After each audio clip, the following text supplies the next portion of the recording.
আমার গত ব্লগে আমি শেয়ার করেছি সামার ভ্যাকেশনের জন্য ব্যাগ গোছাচ্ছি। তো আজকে সেই ফাইনালি দিনটা চলে এলো। আজকের ব্লগে আমি শেয়ার করব সামার ভ্যাকেশনে হচ্ছে যে আমরা কোথায় যাচ্ছি। তো সকাল সকাল উঠেই হচ্ছে আমি রেডি হয়ে নিয়েছি, সাথে হচ্ছে পাস্তা রান্না করে নিয়েছি। আমার ব্যাগটা ফাইনালি গোছানো হয়ে গিয়েছিল। এখানে আমার ওয়ালেট এবং হচ্ছে টুকিটাকি যে জিনিসপত্র হাতের কাছে রেখেছি। তারপর হচ্ছে যে আমার মেয়েকে রেডি করে দিয়েছি। আমার মেয়ে হচ্ছে যে এই যে এখানে রেডি করে তাকে শুয়ে রেখেছি। সে হচ্ছে উল্টাপাল্টা করতে করতে তার শুটা খুলে ফেলেছে। তো যাই হোক, আমার মেয়েকে আমি একটা লং হচ্ছে ড্রেস পরিয়েছি, আর হচ্ছে যে একটা হচ্ছে কমপ্লিট একটা পায়জামার মতো পরিয়েছি। তার কারণ হলো যে বাইরে একটু বাতাস আছে, যার জন্য যেহেতু আমরা অনেক সকালে বের হচ্ছি। আর এখানে হচ্ছে আমার ছোট ছেলে, সে দাঁড়িয়ে আছে। তো বিসমিল্লাহ বলে আমরা হচ্ছে রওনা দিচ্ছি। আসসালামু আলাইকুম, সবাই কেমন আছেন? আশা করি সবাই ভালো আছেন। আমরা আলহামদুলিল্লাহ ভালো আছি। আসমা স্টোরিতে আপনাদের সবাইকে স্বাগতম জানাচ্ছি। প্রতিদিনের মতো আসমা আজকেও আপনাদের সাথে আছি। তো আমরা হচ্ছে যে সামার ভ্যাকেশনে অনেকখানি রাস্তা চলে এসেছি। প্রায় আমরা যে জায়গাটাতে যাচ্ছি সেটা হচ্ছে আলগ্রাভ। আলগ্রাভ হচ্ছে যে পর্তুগালেরই একটি জায়গা। এখান থেকে আলগ্রাভ যেতে প্রায় 2.5 ঘন্টা সময় লাগে। তো আমরা হচ্ছে যে অনেকে ভেবেছিল ফার্স্টে যে আমরা 3টে ফ্যামিলি যাচ্ছি। তো সবাই ফার্স্টে মনে করেছিল ট্রেনে যাওয়া যায়। তো ট্রেনেও যাওয়া যায়, প্লেনেও যাওয়া যায়, কিন্তু আমরা সিলেক্ট করেছি আমরা আমাদের কারটাতে যাব। কারণ হচ্ছে যে আমাদের কারে যদি যাই তাহলে আমাদের অনেক কিছু সুযোগ সুবিধা ভালো হবে। তার কারণ হচ্ছে আমরা ছোট ছোট বিভিন্ন প্লেসে ঘুরতে পারবো, আর নিজেদের কারে আরাম করে শুয়ে বসে হচ্ছে নিজেদের জিনিসপত্রগুলো নেওয়া যাবে, নিজেদের কারে আরাম করে থাকাও যাবে, যে জন্য আমরা কারটা সিলেক্ট করেছি। তো একটা প্লেসে আমরা হচ্ছে এখন নাস্তা করে নিব, যেহেতু আগেই বলেছে আমরা অনেক সকালে রওনা দিয়েছি। তো আমি যে পাস্তাগুলো রান্না করে নিয়ে এসেছি, সবাই মিলে এই একটা প্লেসে হচ্ছে যে বসেছি, যেখানে হচ্ছে টেবিল রয়েছে, সবাই মিলে মজা করে খাচ্ছে, দেখতেই পাচ্ছেন পাস্তাগুলো। আর বাচ্চারা হচ্ছে যে একটু কমফোর্টেবলভাবে এদিক সেদিক ঘোরাফেরা করছে, যেহেতু প্রচণ্ড পরিমাণে গরম পড়েছিল। আর হচ্ছে যে আমরা যে জায়গাটাতে থাকি পর্তুগালের, আমরা থাকি সিন্ট্রাতে তুলনামূলকভাবে আলগ্রাভের তুলনায় অনেকখানি গরমটা একটু কম আছে। কিন্তু যতই আলগ্রাভের দিকে এগোচ্ছি ততই হচ্ছে আপনার ওয়েদারটা হচ্ছে, তাপমাত্রা হচ্ছে বৃদ্ধি পাচ্ছে। রাস্তাটা আসার পর বাচ্চারা একটু স্বস্তি খুঁজে পাচ্ছে, কারণ হচ্ছে ওরা হচ্ছে সকালবেলা কিছুই খেয়ে আসেনি। তো এখানে আসার পর ওরা বসে একটু নাস্তা করতে পেরেছে এবং এদিক সেদিক একটু হাঁটাচলা করতে পারছে। কারণ আমরা প্রায় 1 ঘন্টা রাস্তা চলে এসেছি। কারণ হচ্ছে যে বসতে বসতে বাচ্চাদের অবস্থা খারাপ হয়ে গিয়েছিল, যার জন্য হচ্ছে যে এখানে নেমে ভালোই হয়েছে। তো আমরা হচ্ছে নাস্তা শেষ করে আবারও রওনা দিয়ে দিয়েছি, কারণ আলগ্রাভে আলবুফেরাতে আমরা যাচ্ছি। আলগ্রাভে হচ্ছে একটা সিটির নাম, আর আলবুফেরা হচ্ছে যে একটা জায়গার নাম। তো যেই জায়গাটা হচ্ছে যে একটা শহর, এই শহরটাতে আমরা আলবুফেরাতে যাচ্ছি।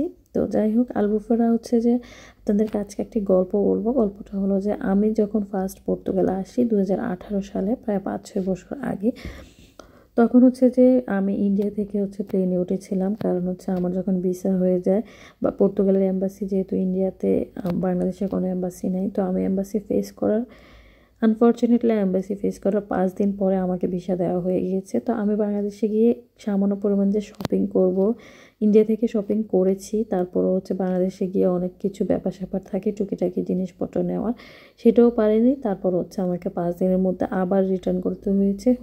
আপনার ভাইয়া ডিসিশন নিল যে ইন্ডিয়া থেকে আমাকে পর্তুগালে নিয়ে আসবে। যাই হোক, যখন আমি পর্তুগালের প্লেনে উঠলাম তখন হচ্ছে পর্তুগালের বিভিন্ন দর্শনার্থী যে প্লেসগুলো, সবগুলোর পিকচার আসতে থাকলো মনিটরের মধ্যে। তো আমার কাছে সবচেয়ে যে জায়গাটা ভালো লেগেছে সেটা হচ্ছে এই আলগ্রাভের আলবুফেরা। আনফর্চুনেটলি আমরা অনেক জায়গায় ঘোরাফেরা করি, কিন্তু কখনো আমাদের এই আলগ্রাভের আলবুফেরাতে আসা হয়নি। তার কারণ হলো যে আমরা কখনো সেরকমভাবে চিন্তা করিনি যে এই জায়গাটাতে যাব। তো যাই হোক, এখন আজকে 5 বছর বা 6 বছর পর আজকে আমার মনের সেই ইচ্ছাটা পূরণ হতে যাচ্ছে।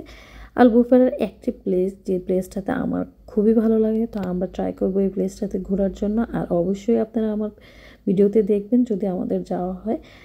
যাই হোক, এখন আমরা অনেকখানি রাস্তা চলে এসেছি। আমরা হচ্ছে আলগ্রাভের আলবুফেরাতে যেতে আরও 30 মিনিটের মতো লাগবে। তো আমরা ওইখানে আগে থেকেই একটা বাংলো বুকিং দেওয়া হয়ে গেছে, কারণ হচ্ছে আমরা যাওয়ার আগে 2 দিন আগে থেকে বাংলো বুকিং দিয়ে রেখেছি।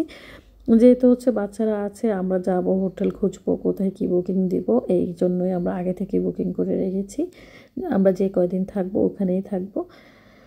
তো আমরা প্রায় কাছাকাছি চলে এসেছি। আর এই জায়গাটাতে এসে আমার মন্দ লাগছে না, চারপাশে পাহাড়। যেহেতু আমি আগেও বলেছি আপনাদের সাথে, আমার আগের ব্লগগুলোতে শেয়ার করেছি, আমার কাছে পাহাড়ের যে এরিয়াগুলো খুবই ভালো লাগে। তো আলগ্রাবের আলবুফেরাতে এই জায়গাটাতে হচ্ছে চারপাশে পাহাড়, সবুজ শ্যামল, সব কিছুই আমার কাছে অনেক ভালো লাগছে। আর হচ্ছে যে এই যে ট্রিপটা আমার মন্দ লাগছে না, কারণ হচ্ছে হাইওয়ে রোডে লং ড্রাইভে যেতে কার না ভালো লাগে। চারপাশে যদি এরকম সুন্দর পরিবেশ থাকে তাহলে তো আরও ভালো লাগে। যারা আমার ভিডিওটি এতক্ষণ পর্যন্ত কন্টিনিউ করছেন, আপনাদের সবাইকে ধন্যবাদ জানাচ্ছি। আর যদি অবশ্যই ভিডিওটি ভালো লাগে তাহলে অবশ্যই আমার চ্যানেলটি সাবস্ক্রাইব করবেন। সাবস্ক্রাইব করে আপনাদের মূল্যবান মতামত জানিয়ে দিবেন কমেন্টের মাধ্যমে আমার ভিডিওটি কেমন হয়েছে, আপনাদের ভালো লেগেছে কিনা।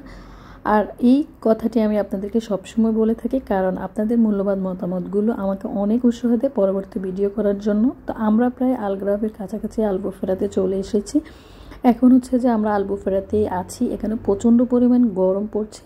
আগেও আমি আপনাদেরকে বারবার বলছি যে তাপমাত্রা যতই আমরা আলবুফেরার দিকে এগোচ্ছি ততই তাপমাত্রা হচ্ছে বৃদ্ধি পাচ্ছে। তার কারণ হলো সিনট্রা থেকেও আলগ্রাবের তাপমাত্রাটা সবসময় একটু বেশি থাকে, শীতকালেও অনেকখানি বেশি থাকে, গরমকালেও অনেকখানি বেশি থাকে। যাই হোক, তো আমরা প্রায় কাছাকাছি চলে এসেছি। আর ইতিমধ্যে আমাদের বাচ্চারা হচ্ছে ধৈর্যহারা হয়ে গিয়েছে। তো আমাদের আশেপাশেই আমাদের বাংলোটা রয়েছে।